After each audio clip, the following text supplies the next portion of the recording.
నమస్తే పీనీ న్యూస్ కి స్వాగతం. ముందుగా ముఖ్యాంశాలు. యుద్ధ ప్రాతిపదికన వెలుగున్న పనులు. డిఆర్సీలో జిల్లా ఇన్ఛార్జ్ మంత్రి విశ్వరూప్. ఉనికి కోసమే టీడీపీ ఆందోళన నాటక. ఎస్ఎన్పాడు శాసనసభ్యులు టీజీఆర్. ప్రజల దాహార్తిని తీర్చడానికి వెలుగున్న ప్రాజెక్టు పనులను రాష్ట్ర ప్రభుత్వం యుద్ధ ప్రాతిపదికన చేపడుతోందని జిల్లా ఇన్ఛార్జ్ మంత్రి విశ్వరూప్ అన్నారు. స్థానిక స్పందన భవన్లో డిఆర్సీ సమీక్షా సమావేశంలో జిల్లా మంత్రులు బాలినేని శ్రీనివాసరెడ్డి, ఆదిమూలపు సురేష్తో కలిసి పాల్గొన్నారు. కోవిడ్ 3వ దశ సమర్థవంతంగా ఎదుర్కొనేందుకు యంత్రాంగం సిద్ధంగా ఉండాలని సూచించారు. ఈ సమావేశంలో ఎంపీ మాగుంట శ్రీనివాసరెడ్డి, జిల్లా collector Praveen Kumar, Kandukur MLA Magunta Mahender Reddy, Chirala MLA Karanam Balaram Krishnamurthy, SN Padu MLA Sudhakar Babu, Giddalur, Markapuram, Kanigiri శాసనసభ్యులు మరియు ఇతర ప్రజా ప్రతినిధులు పాల్గొన్నారు. 262 వచ్చినాయి సార్. సో అలాగే మనకి 2018లో 152, 2019లో ఇప్పుడు మనకి 2020లో 84 సార్, 2021 వచ్చేసి 89 సార్. ఎందుకంటే గేమ్స్ రావడం జరుగుతుంది సార్. లాస్ట్ ఏంటంటే ఈ ఇయర్ మనకి రైడ్స్ కొంచెం ఎక్కువగా రావడం వల్ల 19 కేసెస్ వచ్చాయి సార్. ఓవరాల్ గా మనకి 36 వీక్లో కేసులు రావడం జరిగింది సార్. అక్కడ మనకి టెస్ట్ చేస్తే కనుక జరిగింది sir. Honorable Minister for Social Welfare దీనికి సంబంధించి సుమారు 12,99,340 రూపాయలు గ్రూపు సభ్యులకు సంబంధించిన రికవరీ మొత్తాన్ని జమ చేయకుండా వివోఏ వీటి మొత్తంలో అవినీతికి పాల్పడ్డానని, దాంట్లో గాను 7,76,160 రూపాయలని వివో అకౌంట్కి జమ చేశారని, మిగిలిన మొత్తం మీద కేసు పెట్టామని అంటారు. దీని మీద రికవరీకి ఆధార్ యాక్ట్ని ఉపయోగించమని చెప్పి కూడా దీనిలో పేర్కొనడం జరిగింది. అంటే ఈ ఆధార్ యాక్ట్ వల్ల ఈ నష్టపోయిన మహిళా గ్రూప్ సభ్యులు ఎవరైతే ఉండాలో they are not rich people. ఈరోజు ఫస్ట్ ఆన్ రికార్డ్ మేము ఏ పనులు కూడా ఆగలేదు. వెలుగొండ ప్రాజెక్టుకు సంబంధించినటువంటి టన్నల్ 1 పనులు పూర్తి అయిపోయినాయి. టన్నల్ 2 సంబంధించిన పనులు మొన్న వర్షం కారణంగా కొన్ని రోజులు అయిపోయినాయి. మనం వరద రకాల వర్షాల వల్ల కొంచెం లీకేజెస్, హెడ్రిక్యులేటర్ దగ్గర వచ్చినటువంటి లీకేజెస్ ద్వారా వాటర్ ఆల్మోస్ట్ 45 to 50 క్యూసెక్స్ మరి స్పీడ్తో వాటర్ రావడం, ఒక 4 feet వాటర్ నిలబడడం వల్ల పనులు అయిపోయి తర్వాత పనులు మళ్ళీ ప్రారంభించడం జరిగింది. ఆర్ఆర్ ప్యాకేజీకి సంబంధించినటువంటి ఆర్ఆర్ కాలనీస్లో కూడా పనులు మరి శరవేగంగా పూర్తి చేస్తా ఉన్నాం.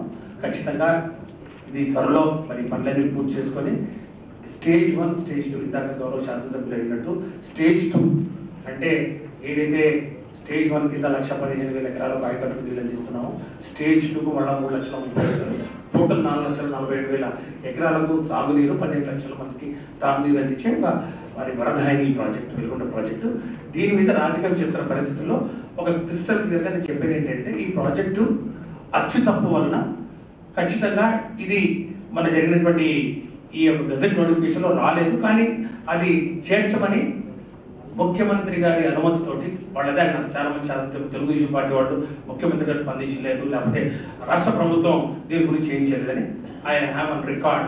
దానికి లెటర్స్ కూడా నేను I will circulate. Chief secretary గారు, government of Andhra Pradesh chief secretary గారు, ప్రిన్సిపల్ సెక్రటరీ. అంతేకాకుండా ప్రధానంగా వెలుగొండ ప్రాజెక్టు మీద కేంద్ర ప్రభుత్వం వద్ద, జలవనరుల మంత్రిత్వ శాఖ వద్ద గెజిట్లో మన ప్రాజెక్టు పేరు లేదని చెప్పారు. కాబట్టి ఒక తీర్మానం పాస్ చేసి దాన్ని రాష్ట్ర ప్రభుత్వానికి పంపాలని నిర్ణయం తీసుకోవడం జరిగింది. దాని ద్వారా ఈ వెలుగొండ ప్రాజెక్టుకి కేంద్ర జలవనరుల శాఖ వద్ద కూడా వెలుగొండ ప్రాజెక్టుని మనం ఈ యొక్క గెజిట్ నోటిఫికేషన్లో వెలుగొండ ప్రాజెక్టు చేర్చే విధంగా చర్యలు తీసుకోగలుస్తుంది. అదేవిధంగా ప్రధానంగా ఈ మెడికల్ హెల్త్ సంబంధించి, కరోనా థర్డ్ వేవ్కి సంబంధించి అన్ని రకాల చర్యలు మనం తీసుకున్నాం. దాంట్లో భాగంగా ఇప్పటికే 23 లక్షల మందికి ఫస్ట్ డోస్ ఇవ్వడం జరిగింది, 8 లక్షల మందికి సెకండ్ డోస్ వ్యాక్సినేషన్ ఇవ్వడం జరిగింది. తొందరలోనే ఈ నెలలో మనకు 1 కోటి వ్యాక్సిన్ వస్తాయని చెప్పి మరి సీఎం నుంచి మనకి ఉత్తర్వులు ఉన్నాయి. కాబట్టి తొందరలోనే మిగిలిన 15 లక్షల మందికి ఈ సెకండ్ డోస్ పూర్తి చేసి సక్సెస్ఫుల్గా మన జిల్లాలో 45 సంవత్సరాల పైబడిన వారందరికీ కూడా మనం వ్యాక్సిన్ కంప్లీట్ చేసుకోగలుగుతాం. అదేవిధంగా 18 సంవత్సరాల్లో పైబడిన వారికి కూడా వ్యాక్సిన్ మనం ఆల్రెడీ స్టార్ట్ చేసాం. తొందరలో వాళ్ళకు కూడా 2వ డోస్ ప్రారంభిస్తాం. అంతేకాకుండా ఈరోజు అతి ప్రధానంగా ఈ వెలుగొండ ప్రాజెక్టు మీద శాసనసభ్యులందరూ కూడా, శాసనమండలి సభ్యులు కానీ, శాసనమండలి సభ్యులు కానీ, అదేవిధంగా గౌరవ పార్లమెంట్ సభ్యులు కానీ అందరూ కూడా ఆందోళన చెందారు వెలుగొండ ప్రాజెక్టు సంబంధించి. వెలుగొండ ప్రాజెక్టు అన్నది ఎక్కడా కూడా పనులు ఆపనం కానీ, ఎక్కడ పనులు నెమ్మదించడం కానీ జరగలేదు. పూర్తి సర్వేగంతో పనులు జరుగుతున్నాయి. ఫస్ట్ పేజ్ ఆల్రెడీ కంప్లీట్ అయిపోతుంది. సెకండ్ టనల్ కూడా ఆల్మోస్ట్ 7 కిలోమీటర్లు తప్ప మిగిలినంత కూడా పూర్తి అయిపోతుంది. దాన్ని అనుకున్న విధంగానే మనం 22 ఆగస్టు అనుకుంటున్నాం. ఆగస్టు కాకపోతే 22 సెప్టెంబర్కి వెళ్ళినప్పుడు మనం పూర్తి చేసుకుని యథావిధిగా ఎక్కడైతే. స్థానిక మంగపూరు డొంకలో శనివారం చోటు చేసుకున్న పరస్పర దాడులకు సంబంధించి ఇరు వర్గాలపై హత్యాయత్నం కేసు నమోదు చేసి 5గురిని అరెస్ట్ చేసినట్లు ఇరు వర్గాలపై హత్యాయత్నం కేసు నమోదు చేసి 5గురిని అరెస్ట్ చేసినట్లు ఒంగోలు డీఎస్పీ ఉప్పుటూరి నాగరాజు తెలిపారు. స్థానిక తాలూకా పోలీస్ స్టేషన్ లో మీడియా సమావేశంలో కేసు వివరాలు వెల్లడించారు. దాంట్లో పేమెంట్ సరిగా ఇవ్వలేకుండా అది అడిగితే కూడా ఏదో అన్నారనేది మనసులో ఉంది.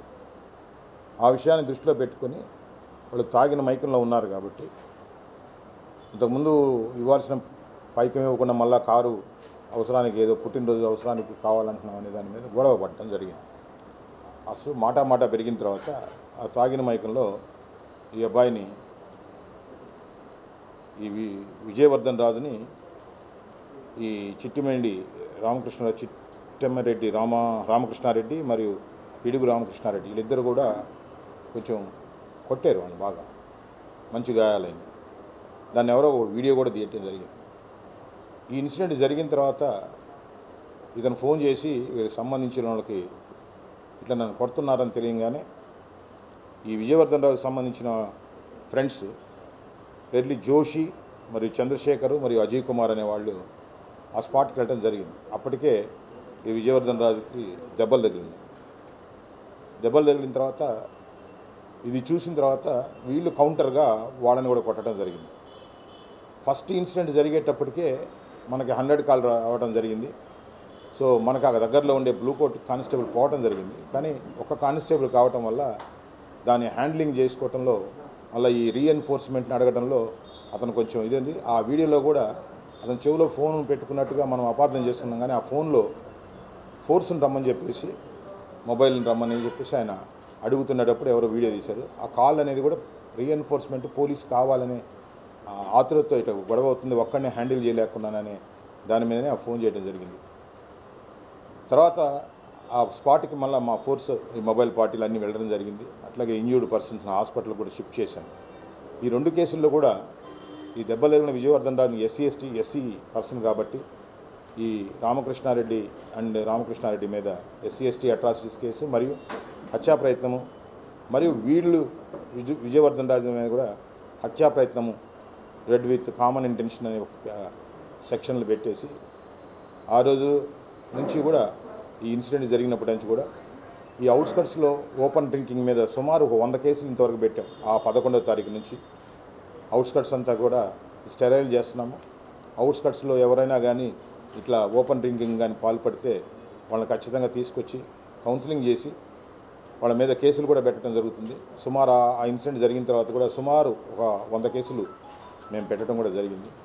భవిష్యత్తులో కూడా ఈ అవుట్స్కట్స్లో ఎవరైనా ఐసోలేటెడ్ ప్లేసుల్లో కూర్చొని ఇలా తాగి ఆ తాగిన మత్తులో వాళ్ళు ఏం చేస్తున్నారో తెలియక ఇలాంటి నేరాలు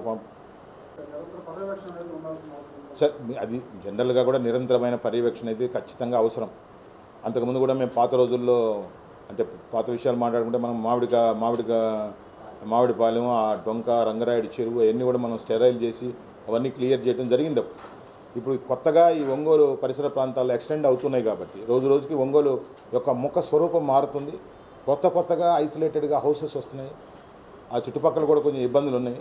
ఇప్పుడు మనకు కూడా ముఖ్యంగా ఈ విషయంలో ఇప్పుడు తెలియజేసేది ఏంటంటే మనకి ఇప్పుడు మహిళా పోలీసులు అనేవాళ్ళు కూడా ప్రతి వార్డులో కూడా వచ్చారు కాబట్టి వాళ్ళకు కూడా ఇప్పుడు ప్రాజెక్ట్ వర్క్ జరుగుతుంది. ఒక్కడే ఉన్న వల్ల ఇద్దరు కూడా తాగిన మత్తులో ఇప్పుడు కానిస్టేబుల్ రీచ్ అవ్వకముందే రెండో వాళ్ళకి ఇక్కడ గొడవ జరుగుతుందని ఇన్ఫర్మేషన్ ఉంది. కానిస్టేబుల్ ఒక ఇన్సిడెంట్లో అతను హ్యాండిల్ చేసుకునే సిచ్యువేషన్లోనే రెండో ఇన్సిడెంట్ స్టార్ట్ అయింది. వ్యవధి అంటే 18 మినిట్సే. ఈలోపు మళ్ళీ బ్లూ కోట్స్ రావటం అదే మన ఇది రావటం జరిగింది. ఏదైనా మీ సలహా చెప్తే చెప్పండి. నేను చెప్పేదంటే దాన్ని మీరు ఎమ్మటే స్పందించే రెండో కేసు నీలో తీసుకెళ్ళిండేవాళ్ళు. అవును, స్పందనలో ఏం లేదు. 5 నిమిషాల్లోనే పోగలిగారు. ఈ 5 నిమిషాలు లోపే అయిపోయింది. యాక్చువల్గా అంతా కూడా వాళ్ళు 6 persons ఉన్నారు. 6 persons ఉన్నారు, 1 కానిస్టేబుల్. వీళ్ళు హ్యాండిల్ ఆల్రెడీ అందరూ కూడా డ్రంక్ అండ్ కండిషన్. ఒకళ్ళని పట్టుకొని ఇతను లాగుతున్నాడు, వేరే వాళ్ళు అతని మీద వెళ్తూ ఉన్నారు. ఈ సిచ్యువేషన్లోనే ఇన్ఫర్మేషన్ మళ్ళీ అందరికీ కూడా పాస్ చేయాలి. ఇదంతా మ్యాటర్ ఆఫ్ 5 minutesలో జరిగింది. జరగడంతో ఈ 5 minutes లోపల అంతా మనం వెళ్ళి రష్ అయ్యి బ్లూ కోట్స్ వాళ్ళని తీసుకొని రావడం జరిగింది. రైతుల కోసం టీడీపీ నాయకులు ఆందోళన చేపట్టడం హాస్యాస్పదంగా ఉందని ఎస్ఎన్పాడు శాసనసభ్యులు టీచర్ సుధాకర్ బాబు అన్నారు. స్థానిక జిల్లా వైసీపీ కార్యాలయంలో మీడియా సమావేశంలో పాల్గొని మాట్లాడుతూ 2014 నుండి 19 వరకు రైతుల కోసం చంద్రబాబు చేసిన వాగ్దానాలు ఒక్కటైనా నెరవేర్చాలని ప్రశ్నించారు. వ్యవసాయ రుణాల మాఫీ చేస్తానని చెప్పి ఓట్లు వేయించుకొని 5 ఏళ్లు అధికారాన్ని అనుభవించి చివరకు రుణమాఫీ చేయకుండానే దిగిపోయారని అన్నారు. రైతులకు స్వర్ణ యుగంగా మారిన వైసీపీ పాలన చూడలేకే విమర్శలు చేస్తున్నారని అన్నారు. ఈ కార్యక్రమంలో రాష్ట్ర గృహ నిర్మాణ corporation director Vijay Kumar, YSR Congress party వాణిజ్య విభాగం రాష్ట్ర అధ్యక్షుడు నల్లమల్లపు కృష్ణారెడ్డి పాల్గొన్నారు. దాఖలాలు లేవు. వ్యవసాయ ఆధారిత కుటుంబ రైతాంగానికి న్యాయం చేసిన దాఖలాలు లేవు. తగుదనమ్మా అంటూ ఈ రోజున కొంతమందిని రాష్ట్రం మీద వదిలాడు. తెలుగుదేశం పార్టీ రైతు అనుకూలంగా ఉందని, రైతుల కోసం పోరాడుతుందని, రైతుల పక్షపాతులుగా వాళ్ళు చెప్పుకోవటం మాకు నిజంగా ఆశ్చర్యం కలిగిస్తుంది. ఎందుకు ఇలా అంటున్నాను? దానికి కారణాలు ఏమిటి అంటే మీకు తెలిసిన సమాచారాలే మీడియా మిత్రులకు మరోమారు నేను గుర్తు చేస్తున్నాను, ఈ రాష్ట్ర ప్రజలకు గుర్తు చేస్తున్నాను. ఇదే నారా చంద్రబాబు నాయుడు 2014 ఎన్నికల హామీలలో తాను అధికారంలోకి వస్తే బేషరతుగా రైతాంగం నెత్తి మీద ఉన్న రుణాలను మాఫీ చేస్తానని సంపూర్ణంగా మాట ఇచ్చాడా లేదా? ఇచ్చిన మాటను నిలబెట్టుకున్నాడా? అదే కాదు, ఆడపడుచుల బంగారాలు బ్యాంకుల్లో తాకట్లు పెట్టారు, నేను అధికారంలోకి వస్తే ఆ బ్యాంకుల్లో తాకట్టు పెట్టిన బంగారాన్ని విడిపించి మీ కళ్ళల్లో ఆనందం చూస్తానని మాట ఇచ్చాడు. ఆ పని చేశాడా అని అడుగుతున్నాను. 9 గంటల ఉచిత విద్యుత్తుని నిరాటంకంగా రైతులకు సరఫరా చేస్తానన్నాడు. దాన్ని నెరవేర్చారా అని అడుగుతున్నాం. 5,000 కోట్ల రూపాయల ధరల స్థిరీకరణ నిధి పెడతాను అన్నాడు. పెట్టాడా అని అడుగుతున్నాడు. జలయజ్ఞం పేరుతో వైఎస్ రాజశేఖర రెడ్డి గారు మొదలుపెట్టిన ప్రతి పథకాన్ని అటకెక్కించాడు, పూర్తిగా నిర్లక్ష్యం చేశాడు. దానికి దాఖలాలు ప్రకాశం జిల్లాలో ఉన్న వెలిగొండే అని, పోలవరం అని మీ మధ్యలో సవినయంగా మనవి చేస్తూ, అదే కాదు రైతు భరోసా పథకం పేరుతో మేము ఇచ్చిన డబ్బులు రైతాంగానికి డైరెక్ట్గా ఎక్కడ దళారీ వ్యవస్థలు లేకుండా, ఎక్కడ ఒక్కరు కూడా దానిలో ఎలాంటి దోపిడీ లేకుండా సుమారుగా 17,030 కోట్ల రూపాయల డబ్బులను వైఎస్ఆర్ కాంగ్రెస్ పార్టీ ఈ 3 సంవత్సరాల 3 దఫాల రైతు భరోసా డబ్బులు 13,500 రూపాయలు రైతులకు డైరెక్ట్గా అకౌంట్లో కొట్టాం. మీరేం మాట్లాడతారు మా గురించి?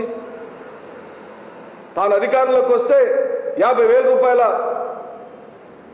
రైతు భరోసా డబ్బులను మీ అకౌంట్లో వేస్తానని మాటిచ్చాడు. ఆ డబ్బులు ఈ రోజున 13,500 రూపాయలు 3 సంవత్సరాలు సుమారుగా ఈ రాష్ట్రంలోని రైతాంగానికి 17,030 లక్షల రూపాయల 17,030 కోట్ల రూపాయల డబ్బులను ఈ రోజున మీ అకౌంట్లోకి వేసాం. రైతాంగం అకౌంట్లో వేసాం మేము. అదే కాదు, ఒక్క రైతు భరోసాయే కాదు, బాధ్యత పట్టించుకున్నాం. కౌలు రైతులను పూర్తిగా ఆదుకున్నాం. యజమాని పేరుతో వెళ్ళే డబ్బులను ఈ రుణాలు మాఫీ చేసినప్పుడు ఆ డబ్బులని యజమానుల డబ్బుల్లో పడతాయి అని, యజమానుల అకౌంట్లో పడతాయి అని, అది పూర్తిగా అన్యాయమని గుర్తించిన ప్రభుత్వం మాది. కౌలు రైతులకు సంబంధించి పూర్తిగా బాధ్యతాయుతంగా ఉన్న ప్రభుత్వం మాది. అందుకే ఈ రోజున ఆ కౌలు రైతులకు పంట కాలం 11 నెలలు ఉంటే ఆ 11 నెలల కాలంలో వాళ్ళకి పూర్తిగా హక్కులు ఇచ్చాం. ఆ హక్కుల్లో కేంద్ర ప్రభుత్వం అయితే నువ్వెందుకు బాధ్యత తీసుకున్నావు? లంచాల కోసమా, కమిషన్ల కోసమా, దోపిడీ దొంగల కోసమా? నీ తాబేదారుని తీసుకొచ్చి రాయపాటి సాంబశివరావుని అక్కడ కాంట్రాక్టుగా పెట్టి ఆయన దగ్గర నువ్వు ఎంత కమిషన్ తీసుకున్నావు? కమిషన్లతో నీ చెత్త పరిపాలనతో ఈ రాష్ట్రాన్ని సర్వనాశనం చేసిన నువ్వైతే ఆదుకున్న ప్రభుత్వం, అండగా నిలబడిన ప్రభుత్వం మాదైతే మా మీద వచ్చి ప్రజల్లో మాట్లాడితే చెప్పు తీసుకొని కొడతారని చెప్పి మీ మధ్యలో మనవి చేస్తాం. మేము అడుగుతున్నాం, ఏ గ్రామంలో కానీ నువ్వు రా. నారా చంద్రబాబు నాయుడే కాదు, నారా చంద్రబాబు నాయుడు తరఫున ఈ జిల్లాలో గెలిచిన ఎమ్మెల్యేలని వాళ్ళకి సంబంధించిన నాయకుడు ఎవరైనా నిర్ణయించుకోమనండి. ఇప్పుడు ఎవరు వాళ్ళ నాయకుడు? దామచర్ల జనార్దన్ కాదుగా, వాళ్ళు ఎవరో రోజుకి ఒకటి పెట్టుకున్నారు. మా నాయకుడు బాలేని వాసు, వై సుబ్బారెడ్డి గారి సహకారం. రండి, ఒంగోలు నది వీధుల్లో చర్చిద్దాం రండి. ప్రకాశం జిల్లా నది వీధుల్లో రైతాంగానికి మేం చేసిందంటో మీరు చేసిందంటో లెక్కలతో సహా తేర్చుకున్నాం రండి.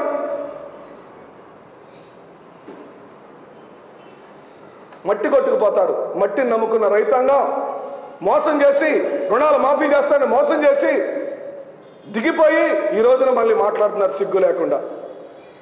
ఇన్పుట్ సబ్సిడీ ఇచ్చింది మేము. గోడౌన్లో మూలిగిపోతుంటే 3 సంవత్సరాలు శనగ రైతులను మీరు పట్టించుకోకపోతే మేము 4,750 రూపాయల కింటా ధర మేము చెల్లించాం. మీ దగ్గర ఒక్క మాట లేదు మీరు చెప్పేదానికి. పొగాకు రైతుల్ని పూర్తిగా అన్యాయం చేసింది మీరైతే ఆ పొగాకు రైతులకు మినిమం 100 రూపాయల ధరను చెల్లించింది మేము. మార్కెట్ని ప్రత్యక్షంగా ఫ్లోర్ మీదకి కాంపిటీషన్ తీసుకెళ్ళింది మేము. అది శనగ రైతులైనా, మిర్చి రైతులైనా, ధాన్యం రైతులైనా మీరు పెట్టిన బకాయిలు తీర్చింది మేము. కేంద్ర ప్రభుత్వం ఇచ్చిన డబ్బులను, ప్యాడీ కొనుగోలుకి ఇచ్చిన డబ్బులు, అంటే ధాన్యం కొనుగోలుకి ఇచ్చిన డబ్బులు, పాత బకాయిలు తీర్చమని కేంద్ర ప్రభుత్వం డబ్బులు ఇస్తే ఆ డబ్బులన్నింటినీ రాజకీయ లబ్ధి కోసం పసుపు కుంకుమకు డైవర్ట్ చేసిన నీచ దుర్మార్గుడు నారా చంద్రబాబు నాయుడు అని చెప్పి మనం చేస్తున్నాం. 24 గంటల రాజకీయం అధికారం అధికారంలోకి ఎక్కడం కోసం, అధికారంలోకి రావడం కోసం ఎన్ని అడ్డదారులైనా తొక్కుతాడు, ఎంతమందినైనా మోసం చేస్తాడు, ఎన్ని తలకాయలైనా తొక్కుకుంటూ వచ్చి తన కుమారుడు మాత్రమే అధికారంలో ఉండాలి. సిగ్గుండాలి కదా. నువ్వు ముఖ్యమంత్రిగా ఉంటేనే ఆ అబ్బాయి పనికిరాడని మంగళగిరిలో ప్రజలు చెప్పారు. నువ్వు ముఖ్యమంత్రిగా వై సత్యకుమార్ నేతృత్వంలో GMR polytechnic old students welfare సొసైటీని ఏర్పాటు చేసి పలు సేవా కార్యక్రమాలు చేపట్టడం అభినందనీయమని ఒంగోలు నగరంలో ఏర్పాటు చేసిన GMR polytechnic old students welfare society ఆవిర్భావ దినోత్సవ సభకు ఎంపీ మాగుంట శ్రీనివాసులరెడ్డి హాజరయ్యారు. ఈ సందర్భంగా ఏర్పాటు చేసిన మెగా రక్తదాన శిబిరాన్ని ఎంపీ మాగుంట శ్రీనివాసులరెడ్డి మరియు రాష్ట్ర జర్నలిస్టు నాయకులు వైవి సుబ్బారెడ్డిలు ప్రారంభించారు. కరోనా నేపథ్యంలో నిస్వార్థంగా సేవలు అందించిన పలువురు వైద్యులను సిబ్బందిని ఈ సందర్భంగా ఘనంగా సత్కరించారు. సొసైటీ నిర్వాహకులు B Srinivas, BV Krishna, MP మాగుంటను ఘనంగా సత్కరించి మెమోంటో అందించారు.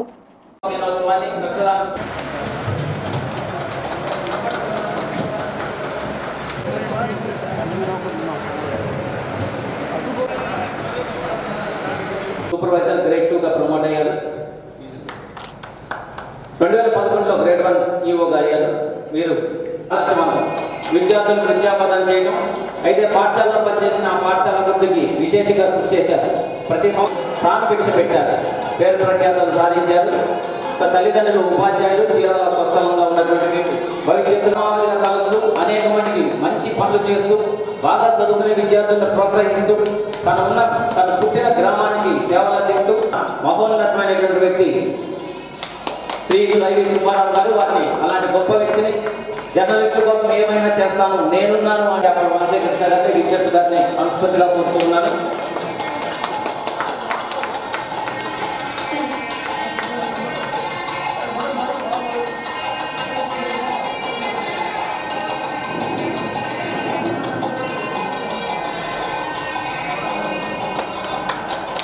కార్యక్రమాన్ని కూడా అటెండ్ అవుతానని వారికి చెప్పడం అంటే చిన్నతనం నుంచి వారున్న స్థాయి నుంచి నేను చూస్తూ వచ్చాను. మనిషిలో ఎప్పుడు కూడా గర్వం అనేది లేని వ్యక్తి సత్య. ఎప్పుడు ఆయన అందరినీ కలుపుకొని ఒక మంచి మార్గాన్ని కూడా నడిపించాలి, ఒక లీడర్షిప్ క్వాలిటీ అనేది ఆయనలో చూస్తూనే వచ్చేవాడు. పెద్దలు వెంకయ్యనాయుడు గారు వైస్ ప్రెసిడెంట్గా నియామకం అయిన తర్వాత నుంచి నాకు కూడా సత్య చెప్పేవాడు.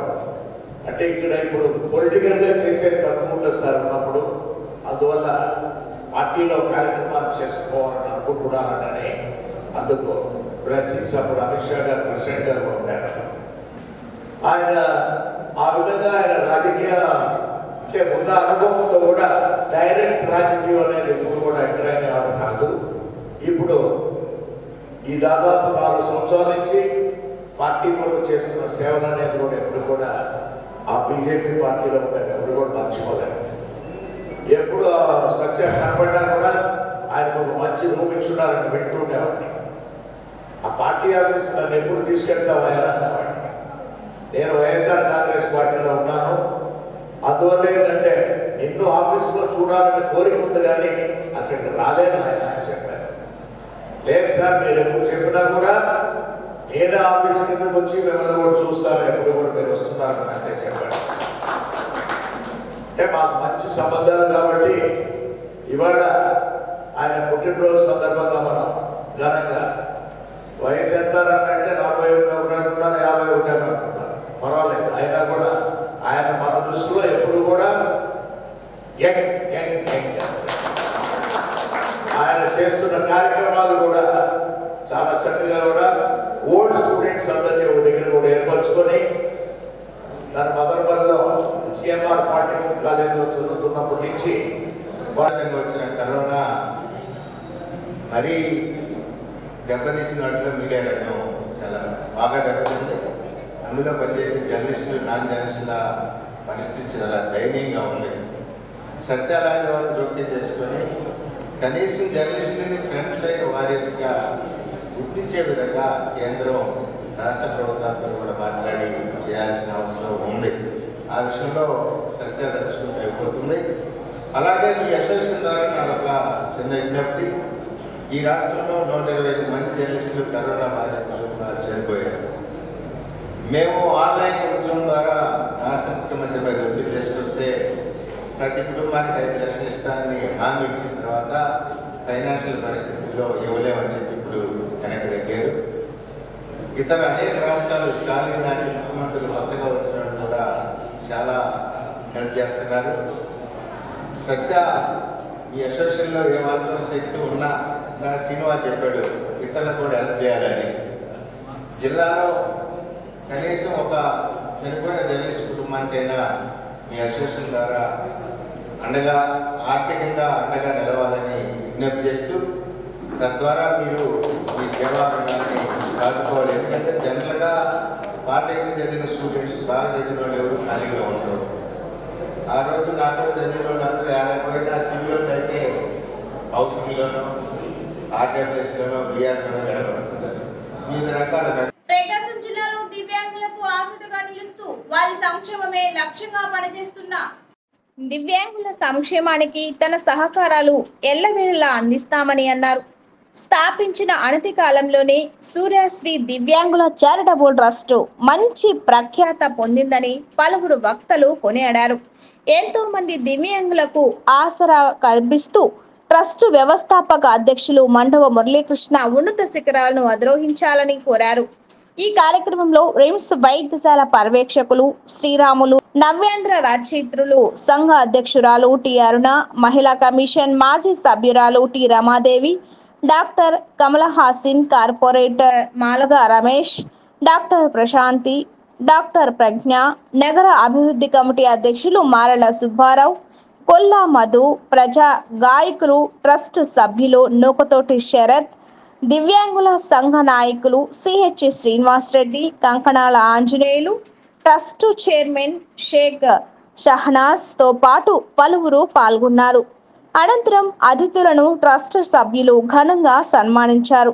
ట్రస్ట్ వ్యవస్థాపక అధ్యక్షుడు మండవ మురళీకృష్ణపై ప్రజా గాయకులు నూకతోటి శరత్ ఆలపించిన గేయం ఆకట్టుకుంది. ఈ సందర్భంగా దివ్యాంగులు ఆలపించిన సుమధుర గీతాలు అలరించాయి.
ఆకలితో అలమటించు కడుపున మెతుకై దివ్యాంగుల జీవితాలారని వెలుగై ఆకలితో అలమటించు కడుపున మెతుకై దివ్యాంగుల జీవితాలారని వెలుగై కరోనా దారుణాలు చూసిన మనిషై కరోనా దారుణాలు చూసిన మనిషై ఆదుకునే హస్తమై నిలచినవాడా ఆత్మీయత పంచినట్టి ఆపద్బాంధవుడా ఆదుకునే హస్తమై నిలచినవాడు. ఒక 30 మంది దివ్యాంగులకి ఇక్కడ వసతి భోజనంతో పాటు అన్నీ చూస్తూ ఉన్నారు. వారికి ఉపాధి అవకాశాలు కూడా కలగజేస్తా వారి వివాహాలు కూడా ఎక్కడని విధంగా పెళ్ళిళ్ళు చేసి వాళ్ళకి చేదోడు వాదోడు ఉండే విధంగా వ్యాపారానికి కూడా పెట్టుబడులు పెట్టే విధంగా ట్రస్ట్ కృషి చేసింది. ప్రధానంగా చెప్పదగింది నాకు తెలిసి నేను ఈ 30-40 సంవత్సరాల కాలంలో ఒంగోలు నగరంలో చాలా ట్రస్టులు సేవా కార్యక్రమాలు చేసి చూశాను. ఈ 2 సంవత్సరాల కాలంలో ప్రతిరోజు ఏదో కార్యక్రమం ఈ ట్రస్ట్ ద్వారా జరుగుతూ ఉంది. ప్రధానంగా కరోనా కారణంగా ఒంగోలు నగరం జిల్లాలో చాలామంది ప్రజలు ఇబ్బంది పడుతూ ఉంటే ఫ్లెక్సీలు ట్రస్ట్ తరఫున ఏర్పాటు చేసి ఎవరైనా పేదలకు ఏర్పాటు చేయడం, అట్లాగే కరోనా కష్టకాలంలో కూడా అందరికీ అంటే బయటకి రాలేకుండా ఫ్యామిలీ అంతా కూడా సఫర్ అవుతున్న సందర్భంలో వాళ్ళకి భోజన సదుపాయం కల్పించడము, అట్లాగే చదువుకునే పిల్లలు ఉంటే వాళ్ళకి ఎన్ఆర్ఐ సంస్థ ద్వారా వాళ్ళకి ల్యాప్టాప్స్ కూడా వాళ్ళకి ఏర్పాటు చేయించడము. అంటే ఒక్కటి కాదు, అంటే బాధపడే వారికి ఓదార్పు, శ్రమించే వారికి గుర్తింపు, బాటసారికి దారి చూపే మార్గదర్శకులుగా మన మండవ మురళీకృష్ణ గారు చేయూతనిస్తూ ప్రతి కార్యక్రమంలో కూడా భాగస్వామ్యం చేస్తున్నారు. అందులో మమ్మల్ని కూడా పార్టిసిపేట్ చేశారు. చాలా హాస్పిటల్లో అది నిజమా కాదా తెలిసిన తర్వాతే అతను సాటిస్ఫై అయితేనే ఈ కార్యక్రమాలు నిర్వహిస్తుంటాడు. ఏమైనా కానీ వాళ్ళకి సహాయం చేయడం కానీ లేకపోతే ఇంకొక రకంగా కానీ మేమెవరు చెప్పినా కూడా దాంట్లో ఏనాడు మమ్మల్ని కూడా, ఎందుకంటే నిజమైన పేదలకు చేరాలి కాబట్టి ఈ ట్రస్ట్ ద్వారా మనకు బాధ్యత అప్పచెప్పిన తర్వాత ఆ కార్యక్రమాలు ఉండాలనే ఉద్దేశంతో వాళ్ళ భార్య భర్తలు ఆ విధంగా వాళ్ళ మిత్రులు కూడా ఇవ్వడం జరిగింది. అందుకనే ట్రస్ట్కి ఎన్ఆర్ఐ సోదరులు ఒక చిన్న పోస్ట్ పెడితే వేలాది రూపాయలు సహాయం అందించేటట్టుగా ఈ ట్రస్ట్ ఆ విధంగా ఎదుగుతూ ఉంది. రాబోయే కాలంలో కూడా ఇంకా మరిన్ని సేవలు ఏర్పాటు చేయాలి. అదేవిధంగా ఇక్కడ ఉండే దివ్యాంగుల వాళ్ళకి ఎన్నో సేవా కార్యక్రమాలు ఎలా ఉందంటే కరోనా అంత వేవ్లో కూడా మేము భయమని లేకుండా అన్ని సేవా కార్యక్రమాలు చేసాం.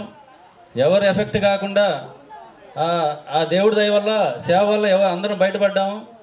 ఈ మధ్య కూడా మా డివిజన్లో ఒక ఆయన క్యాన్సర్తో బాధపడుతుంటే ఒక 2 days బ్యాక్ కూడా వాళ్ళకి తగిన సహాయం అందించాము. అదే మన సర్దార్ తరఫున మేము కొంచెం అందరం వేసుకొని ఎన్నో సేవా కార్యక్రమాలు జరిగి దీన్ని ఇలానే సాగిస్తా అందరు అభినందనలు ఉన్నాయి ఈ సంస్థలో. నాకు మొన్న రమాదేవికి కమిషన్ అమ్మాయికి సన్మానం చేసేటప్పుడు అక్కడ యూత్ని చూస్తే భలే ముచ్చటేసింది. ఇప్పుడు ఈ పిల్లలు రవి, సుబ్బారావు వీళ్ళంతా రాసి ఎలా పరుగులు ఎత్తా ఉన్నారంటే ముచ్చటగా నవ్వుతూ ఉన్నారబ్బా. అమ్మ నవ్వు, నేను చెప్తున్నాను నవ్వు అంటే నాకు ఎంత ఇష్టమో నిజంగా. నవ్వుతూ ఉన్నారు, నవ్వుతూ చేశారు పిల్లలు చక్కగా. నేను ఎప్పుడు కూడా ప్రతి సమావేశం కొంతమంది కుర్రవాళ్ళు పుట్టుకతో వృద్ధులు, కార్లకి పుకార్లకి షికార్లకి నిబద్ధులు, నాన్నగారి తాతగారి భావాలకి దాసులు, నేటి నిజం చూడలేని కీటక సన్యాసులు అని తిడుతుండేదాన్ని. నాకు అంత కోపం. కొంత అక్రమాలు చేస్తూ తప్పుడు సర్టిఫికేట్లు జారీ అవుతున్నాయి, దానికి కొంతమంది తోడ్పాటు చేస్తున్నారు అని చెప్పారు.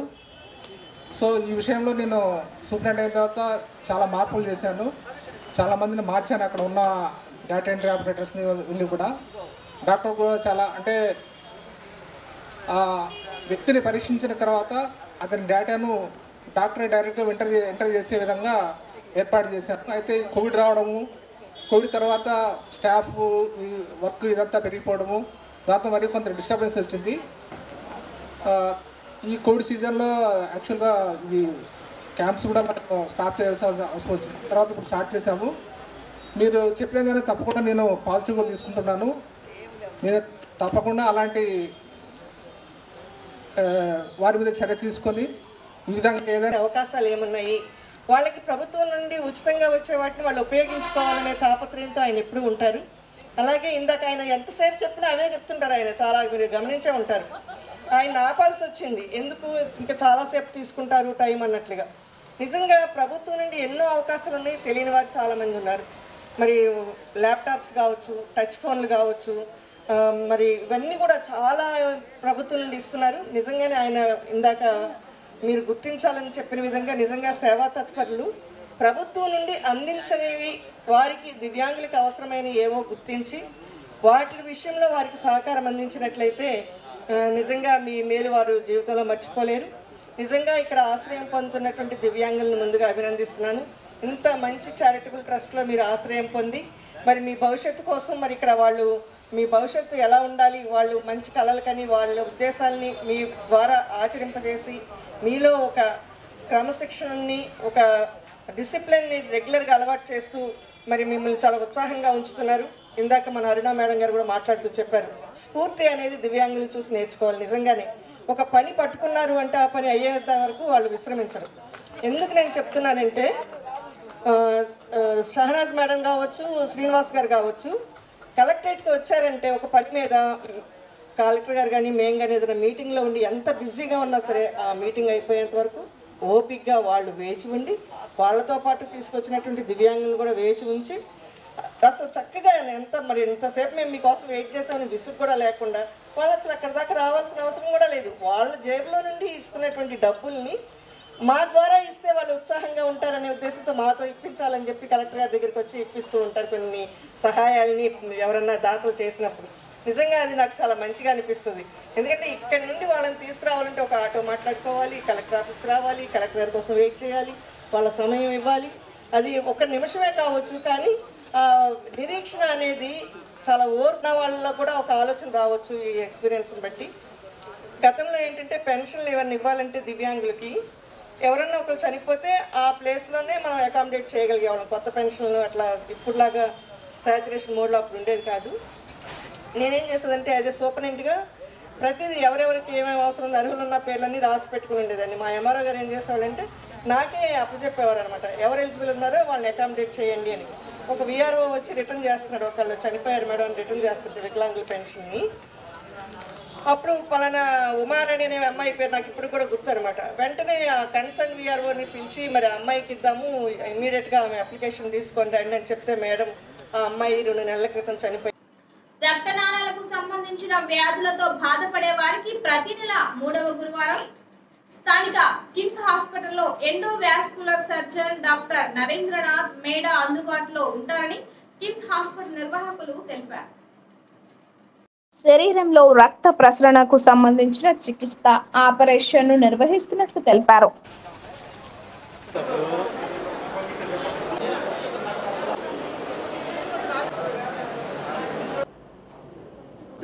ఇంజెక్షన్స్ అలా వస్తుంది సార్. వారికోస్ ఇవే కాళ్ళు నలుపులు ఇవేంటంటే కింద నుంచి పైకి తీసుకెళ్ళే రక్తనాళాలు సరే రక్తం తీసుకెళ్ళకపోతే అట్లా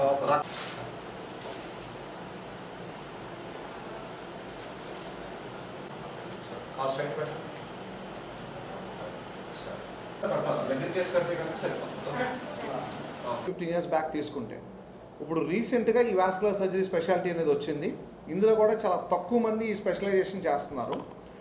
ఈ అవగాహన ఎందుకు తెలుసుకోవాలంటే చాలామందికి ఈ రక్తనాళాలకు సంబంధించిన సమస్య వచ్చినప్పుడు, అంటే చాలామంది రక్తనాళాలు అంటే నరాలు అనుకో నరాల డాక్టర్ దగ్గరికి వెళ్తారు, న్యూరాలజిస్ట్ దగ్గరికో లేకపోతే కార్డియాలజిస్ట్ దగ్గరికి వెళ్ళకో. కానీ ఏంటంటే రక్తనాళాలకు సంబంధించి మెయిన్ రక్తనాళాలు అంటే ముందు గుండె నుంచి మన బయటకు వచ్చే ఏ రక్తనాళం అయినా సరే చేతులకు వచ్చే కానీ పేగులకు వచ్చే కానీ లేకపోతే మన కిడ్నీలకు వెళ్ళే రక్తనాళాలు కానీ చేతులకు వచ్చే రక్తనాళాలు లేకపోతే కాళ్ళకు వచ్చే రక్తనాళాలు వీటికి వచ్చే సమస్యలు వాస్కులర్ సర్జన్ ట్రీట్ చేస్తాడు. ఇందులో ముందుగా వచ్చేది ఆర్టరీస్ అంటాం, గుండె నుంచి కాళ్ళకి చేతులకి మెడ నుంచి బ్రెయిన్కి తీసుకెళ్లే రక్తనాళాలు కెరోటిడ్స్ అంటాం, వీటికి వచ్చే సమస్యలని ఆర్టరీస్కి వచ్చే సమస్యలు అంటాం. ఇంకొకటి కాళ్ళ నుంచి చేతుల నుంచి గుండెకి తీసుకెళ్లే రక్తనాళాలు వెయిన్స్ అంటాం. ఓకే, ఈ ఆర్టరీస్కి వెయిన్స్కి వచ్చే సమస్యలు ట్రీట్ చేసే డాక్టర్ని వాస్కులర్ సర్జన్ అంటారండి. ఈ ఆర్టరీస్లో ముందు ఒకటి చాలామందికి మీకు స్ట్రోక్ వచ్చింది అంటాం, అంటే పెరాలసిస్ అంటాం, న్యూరాలజిస్ట్ దగ్గరికి వెళ్తారు. వాళ్ళలో కొంతమందికి ఏంటంటే ఈ మెడ భాగంలో రక్తనాళాలు మూసుకుపోయి దీని నుంచి క్లాట్ బ్రెయిన్కి వెళ్ళి పెరాలసిస్ స్ట్రోక్ లాంటిది వస్తుంది. అంటే కాళ్ళు చేయి పడిపోవటం కానీ, వీటిలో ఏదైనా సమస్య ఉన్నా, ఇది సన్నబడినా సరే లేదా మూసుకుపోయినా సరే దీన్ని మనం ఓపెన్ చేసి సర్జరీ చేయటం, లేదంటే కనుక స్టెంట్ వేసి ఫర్దర్గా మళ్ళీ స్ట్రోక్ రాకుండా చూస్తాం. అది కాకుండా చేతులకు వచ్చే రక్తనాళాలు సబ్క్లైన్ ఆర్టరీస్ అంటాం, వీటిలో రక్తనాళాలు మూసుకుపోయినా సరే మన చేతికి వచ్చే బ్లడ్ సర్క్యులేషన్ తగ్గి అయితే కనుక బ్లడ్ సర్క్యులేషన్ ఇంప్రూవ్ చేసుకుంటే మనం కాల్ని సేవ్ చేసుకోవచ్చు. అది తర్వాత ఇప్పుడంతా మనం ఆర్టరీస్ గురించి మాట్లాడుకున్నాం. ఇప్పుడు వెయిన్స్ అంటాం, కింద నుంచి చేతుల నుంచి కాళ్ళ నుంచి మెడ నుంచి గుండెకి తీసుకెళ్లే రక్తనాళాలు వెయిన్స్ అంటాం. ఇందులో 2 రకాలు. ఒకటి సూపర్ఫిషియల్ వెయిన్స్, మనకి అందరికీ చర్మం మీద కనిపిస్తున్నాయి చూసారా, వీటిలన్నీ సూపర్ఫిషియల్ వెయిన్స్ అంటాం, అంటే పైన కనిపించే వెయిన్స్. ఇంకోటి కండరాల లోపల ఉంటాయి, డీప్ వెయిన్స్ అంటాం. ఇవి 2. ఈ సూపర్ఫిషియల్ వెయిన్స్ కాళ్ళల్లో ఏదైతే చాలామంది మీరు చూసే ఉంటారు, కాళ్ళలో రక్తనాళాలు ఉబ్బటం, కాళ్ళు నలుపులు రావటం, కాళ్ళు గాయాలు అవ్వటం, తర్వాత మడిం పైన లోపలే పక్క నలుపులు వచ్చి గాయాలు పట్టడం, వారికోజ్ వెయిన్స్ అంటాం. ఇదన్నీ మీరు వినే ఉంటారు, దీని గురించి అవగాహన ఉంది కానీ మిగతా వాటి గురించి అవగాహన లేదు. ఈ వారికోజ్ వెయిన్స్ సంబంధించిన సమస్యలు కూడా వాస్కులర్ సర్జన్ దగ్గరికి వస్తే మీకు ప్రాపర్ ట్రీట్మెంట్ దొరుకుతుంది. ఎందుకంటే ఈ అత్సంగ రక్తనాళాల గురించి ఒక 3 years ఎంఎస్ జనరల్ సర్జరీ చేసి తర్వాత స్పెషాలిటీ ఇంకో 3 సంవత్సరాలు చదువుతామండి. అందుకే ఒకప్పుడు ఈ బ్రాంచ్ లేదు కాబట్టి పర్వాలేదు, ఇప్పుడు ఏంటంటే ఇప్పుడు స్పెషాలిటీ వచ్చింది, ప్రాపర్ ట్రీట్మెంట్స్ ఉన్నాయి. అందుకే ఈ రక్తనాళాలకు సంబంధించిన ఏ ప్రాబ్లం వచ్చినా సరే వాస్కులర్ సర్జన్ దగ్గరికి వస్తే ప్రాపర్ ట్రీట్మెంట్ దొరుకుతుంది. ఈ వారికోజ్ వెయిన్స్ కాకుండా ఇందాక చెప్పాను డీప్ వెయిన్స్ అంటాం, కండరాల లోపల ఉండే రక్తనాళాలు గుండెకి తీసుకెళ్లే రక్తనాళాలు ఒక్కోసారి క్లాట్ అయిపోతుంది, అంటే డీవీటీ అంటాం, డీప్ వెయిన్ థ్రాంబోసిస్. ఈ డీవీటీ వచ్చినప్పుడు కాలు సడన్గా వాపు రావటం, సడన్గా నొప్పి రావటం, అంటే ఆర్టరీస్లో వచ్చినప్పుడు ఏమవుతుందంటే కాలు నొప్పి వస్తుంది, చల్లబడిపోతుంది, కాలు కదపలేని పరిస్థితి ఉంటుంది. అది అక్యూట్ లింబ్ ఇస్కీమియా అంటాం. ఈ డీవీటీలో ఏమవుతుందంటే కాలు సడన్గా వాపు వస్తుంది, ఎరుపు వచ్చేసి విపరీతమైన నొప్పి వస్తుంది. ఈ రక్తం గడ్డలు కట్టినప్పుడు వెరీ ఇంపార్టెంట్, ఇమీడియట్గా ట్రీట్మెంట్ తీసుకోవాలి. ఎందుకంటే ఒక్కొక్కసారి ఈ రక్తపు గడ్డలు డీవీటీ కాళ్ళ నుంచి పిక్కల నుంచి క్లాట్ గుండె ద్వారా లంగ్స్కి వెళ్తుంది, దాన్ని పల్మనరీ ఎంబలైజేషన్ అంటాం. ఆ క్లాట్ కానీ ఎక్కువగా వెళ్ళినట్టయితే కనుక ఇమీడియట్గా పేషెంట్స్ చనిపోతారు. అలా కాకుండా ఉండాలంటే డీవీటీ వచ్చినప్పుడు ఇమీడియట్గా గుర్తించి వాస్కులర్ సర్జన్ దగ్గరికి వచ్చినట్టయితే కనుక ప్రాపర్ ట్రీట్మెంట్. ఇప్పుడు ఇంకా లేటెస్ట్ అడ్వాన్స్డ్ ఏంటంటే ఒకప్పుడు డీవీటీని ఓన్లీ మెడిసిన్స్ ఇచ్చి పంపించేసేవాళ్ళం. ఇప్పుడు ఏంటంటే ఇమీడియట్గా ఒక సన్న ఇంజెక్షన్ ద్వారా రంధ్రం ద్వారా ఎక్కడైతే బ్లడ్ క్లాట్స్ ఉంటాయో వాటి బ్లడ్ క్లాట్స్ ఇమీడియట్గా తీసేసి మన బ్లడ్ సర్క్యులేషన్ ఇమీడియట్గా ఇంప్రూవ్ చేస్తాం. దానివల్ల ఏంటంటే పేషెంట్ ఈ ఫ్యూచర్లో వచ్చే ప్రాబ్లం ఉండదు డీవీటీ వల్ల. తర్వాత పల్మనరీ ఎంబలైజేషన్ కాకుండా క్లాట్స్ లంగ్స్కి వెళ్లకుండా చూసుకోగలుగుతాం. తర్వాత ఇంకొక ఏమేమి అంటే బోధకాలు అంటాం కదండి, లింఫెడిమా అంటాం, కింద నుంచి పైకి తీసుకెళ్లే లింఫాటిక్ సిస్టమ్. మనకి బ్లడ్ సర్క్యులేషన్ ఎలా ఉంటుందో కాళ్ళల్లో లింఫాటిక్ సిస్టమ్ అనే తీగలు ఉంటాయి, కింద నుంచి చెడు పదార్థాలు తీసుకెళ్లే కాళ్ళ నుంచి చేతుల నుంచి తీసుకెళ్ళి అవి కూడా గుండెలో కలిపేస్తాయి ఆ లింఫాటిక్ సిస్టమ్ అనేది. వాటిల్లో బ్లాక్ అయినా సరే కాలు విపరీతమైన వాపరాసి, మనం చాలామంది వినే ఉంటారు ఎలిఫెంటియాసిస్, ఫైలేరియాసిస్ అంటారు, దోమ కాటు వల్ల కాలు వాపులు అంటారు. అది ఒక కారణం, ఏది కాలు ఉప్పటానికి లింఫెడిమా. ఇంకా వేరే చాలా కారణాలు ఉన్నాయి, వాటికి సంబంధించిన సమస్యలు కూడా వాస్కులర్ సర్జన్ ట్రీట్ చేస్తాడు. ఇదే కాకుండా డయాలిసిస్ పేషెంట్స్, కిడ్నీ ఫెయిల్ అయిన పేషెంట్స్కి ఫిస్టులా క్రియేట్ చేయాల్సి వస్తుంది. మరి మీకు ఎంతమందికి అవగాహన ఉందో, కిడ్నీస్ కనుక రైతుల సంక్షేమమే ప్రభుత్వ ధ్యేయమని వైసీపీ రైతు సంఘ నాయకులు మారెడ్డి సుబ్బారావు అన్నారు. ఏపీ పొగాకు సమైక్య కార్యాలయంలో ఏర్పాటు చేసిన మీడియా సమావేశంలో ఆయన పాల్గొని మాట్లాడారు. ప్రస్తుత మంత్రివర్గ సమావేశంలో సీఎం జగన్ జామాయిల్ సుబాబుల్ కర్ర కొనుగోలుకు సంబంధించి మంచి నిర్ణయం తీసుకున్నట్లు తెలిపారు. వైసీపీ ప్రభుత్వం రైతుల కోసం పనిచేస్తోందని ఇందులో ఎలాంటి సందేహం లేదన్నారు. ఈ కార్యక్రమంలో పొగాకు సమైక్య అధ్యక్షులు Vaka Basivireddy, deputy mayor Vemuri Suryanarayana, YCP మండల అధ్యక్షులు రాయపాటి వెంకయ్య తదితరులు పాల్గొన్నారు. రైతులకి సంక్షేమ పథకాలా కాదా? జన్మభూమి కమిటీలు లేవు, మంత్రుల సిఫార్సులు లేవు, పార్లమెంటు సభ్యుల సిఫార్సులు లేవు. అర్హులైన ప్రతి ఒక్క రైతుకి మీరు అందించండి. అంతేగాని దీనిలో కొంతమందిని ఎలిమినేట్ చేయడం అనేది జరిగితే మాత్రం వారిని శిక్షిస్తానని చెప్పి జగన్మోహన్ రెడ్డి అధికారులు చెప్పారు. ఇది పారదర్శక పాలన, ట్రాన్స్పరెంట్ రూలింగ్ కాదా? మీరు చేసే మోసపు మాటలు, మోసపు వాగ్దానాలు, మోసపు పాలనని తీసుకొని వస్తే ఆంధ్ర రాష్ట్ర ప్రజలు ఇంకా మిమ్మల్ని నమ్ముతారనుకుంటున్నారా మీరు? ఆ రోజులు పోయినాయి. ఈరోజు ప్రతి ఒక్క పౌరుడు ఆలోచిస్తున్నారు, ప్రతి ఒక్క రైతు ఆలోచిస్తున్నారు, ప్రతి ఒక్క మహిళ ఆలోచిస్తుంది. 57,000 కోట్లతోటి ఈ రైతులకి సంక్షేమ పథకాలు కానీ ఎన్నో విధమైన పథకాలను తీసుకొని ప్రతి ఒక్క కుటుంబానికి లబ్ధి చేకూరుస్తున్నది. తెలుగుదేశం అని చూడటంలా, జనసేనని చూడటంలా, కమ్యూనిస్టులను చూడటంలా ప్రతి ఒక్క కుటుంబానికి సహాయం చేస్తున్న విషయం జగన్మోహన్ రెడ్డి గారి పాలనకి నిదర్శనం. ఇటువంటి పరిస్థితుల్లో మీరు రైతుల దగ్గర పోతాం, ఎక్కడ రోడ్డు ఎక్కుతాం, ఎక్కండి. మిమ్మల్ని జనాలను నమ్మరు, రైతులను నమ్మే పరిస్థితి లేదు. వెలుగొండ ప్రాజెక్టు కానీ, హంద్రి నీవా, గాలేరు నగరి ప్రాజెక్టులు కానీ, వీటిలో హంద్రి నీవా, గాలేరు నగరి ప్రాజెక్టులు పెద్దలు పూజ్యులు గౌరవనీయులు నందమూరి తారక రామారావు గారు శంకుస్థాపన చేయటం జరిగింది. దాన్ని దివంగత మహానేత రాజశేఖర రెడ్డి గారు పూర్తి చేయటం జరిగింది. సాగునీటి రంగంపై ఆయనకి ఉన్న మక్కువ వల్లనే ఈ ప్రాజెక్టులన్నీ పూర్తి కావటం జరిగింది. నీ పాలనలో దాదాపు 14 సంవత్సరాలు పాలన చేసావు. మీరు ఒక్క సాగునీటి ప్రాజెక్ట్ని మీరు పూర్తి చేశారా? మీ సిద్ధాంతమే వ్యవసాయం దండగా, రైతులు సోమరిపోతులు అనే సిద్ధాంతంతో మీరు బయటకు వచ్చారు. మీరు రైతుల గురించి మాట్లాడే అర్హత మీకు లేదు. మోసపూరిత వాగ్దానాలు మీయి. చెప్పిన మాటకి, అన్న మాటకి విలువనిచ్చి మడమ తిప్పకుండా పాలన సాగించే మనిషి జగన్మోహన్ రెడ్డి గారు. రాజశేఖర రెడ్డి గారి బిడ్డగా వారు రాష్ట్ర ప్రజలకి చేస్తున్న సేవలను మర్చిపోరు. మీరు ఎన్ని మాటలు చెప్పినా, ఎన్ని మోయలేని వాగ్దానాలు వేయటానికి మీకు ఎలా ఇచ్చారని చెప్పారు. ఈరోజు భారతదేశంలోనే లైసెన్స్డ్గా ఇచ్చిన పండించే పంట ఒక పొగాకు మాత్రమే. రైతులు గిట్టుబాటు ధర లేక వీధులకు ఎక్కితే ఆ రోజు మీరు వ్యవసాయం దండగా, రైతులందరూ సోమరిపోతులు, వీళ్ళని ఇచ్చేయటానికి లేదు, రైతులు ఆత్మహత్యలు చేసుకుంటే వాళ్ళకి ఒక్కసారి ఏదైతే ఆదుకొని మనం ఏదైనా డబ్బులు ఇస్తే రైతులందరూ అదే వరుసగట్టి అందరూ ఆత్మహత్యలు చేసుకుంటారు. ఇది రైతులను కూడా ఎవరిని మనం ఆదుకోకూడదు, వాళ్ళంతా సోమరిపోతురు అని చెప్పి మాట్లాడిన దాఖలు అయితే గతంలో ఉన్నాయి. ఆ రోజు ఎలక్షన్లో హామీగా 5,000 కోట్ల రూపాయలు దళాల స్థిరీకరణ ఏర్పాటు చేస్తాను అని చెప్పి ఎలక్షన్లో మేనిఫెస్టోలో పెట్టి ఎలక్షన్ పోవడం జరిగింది. ఆ మేనిఫెస్టో మాయమైపోయింది. 5 కోట్ల దళాల స్థిరీకరణకి ఇదంతా బూటకం మాటలు చెప్పడం జరిగింది. అలాగే ప్రతి మహిళలో, ప్రతి అన్నదమ్ములు, రైతన్నులు ఎవరైతే ఈ బ్యాంకులకి అందరికీ వెగ్గొట్టండి, నేను వచ్చి రుణమాఫీ చేస్తాను, మీ బంగారం తీసుకొస్తాను అని చెప్పి కళ్ళబొల్లి మాటలు చెప్పి ఓట్లు వేయించుకొని 2014లో ఆయన రైతులందరినీ మోసం చేసిన దాఖలాలు అయితే ఉంది. మరలా ఇప్పుడు ఈ కార్యక్రమం చేయడానికి మాకైతే అనిపిస్తుంది, అంటే ఈ 2 సంవత్సరాల నుంచి రైతులు పంటలు మంచి వర్షాలు పడచ్చు, పంటలకు ఏదైతే అందరినీ జగన్మోహన్ రెడ్డి గారు ప్రతి పంటకి గిట్టుబాటు ధర కల్పించి వాళ్ళు ఏదైతే రైతులను ఆదుకోవటం, అలాగే ఈ గతంలో పొగాకు బోర్డు ఏర్పడిన నుంచి ఇప్పటి వరకు చరిత్రలో లేదు. 110 కోట్ల రూపాయలు మార్క్ఫెడ్ ద్వారా డబ్బులు ఇచ్చి కొనుగోలు చేసిన ముఖ్యమంత్రి ఎవరైనా ఉన్నారంటే ఒక జగన్మోహన్ రెడ్డి గారే.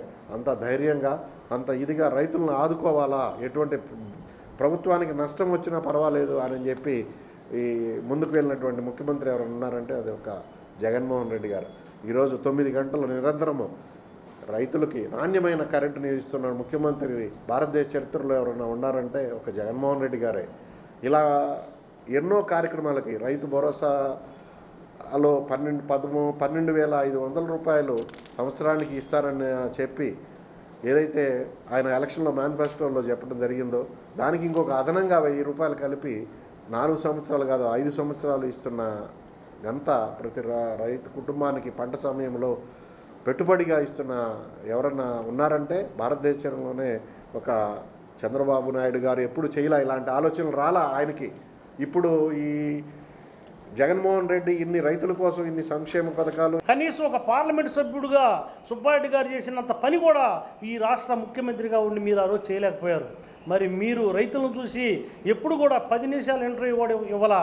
ఈరోజు మా జగన్మోహన్ రెడ్డి గారు వాళ్ళు కలిసిన ఒక్క రోజులోనే మార్కెట్కి 200 కోట్ల నిధి సమకూర్చి పొగాకు కొనుగోలు చేయించి ఈ భారతదేశంలోనే రైతు వెంట ఉన్నటువంటి ప్రభుత్వం మాదని నిరూపించుకున్నారు.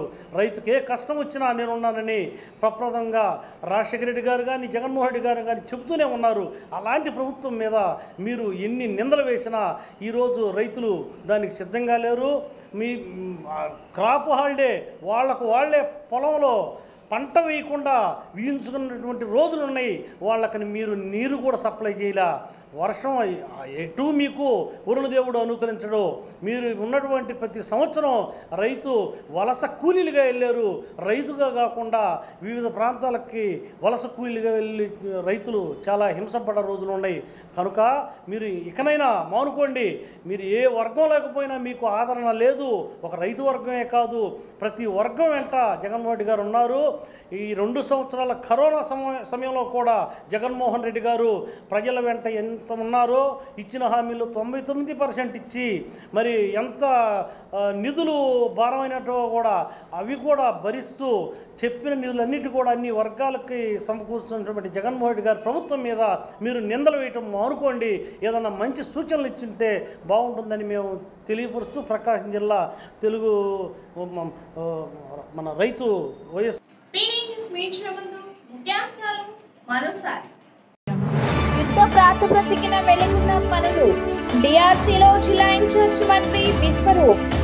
ఉనికి కోసమే టీడీపీ ఆందోళన నాటకం. ఎస్ఎన్ పాడు శాసనసభ్యులు టీజీఆర్.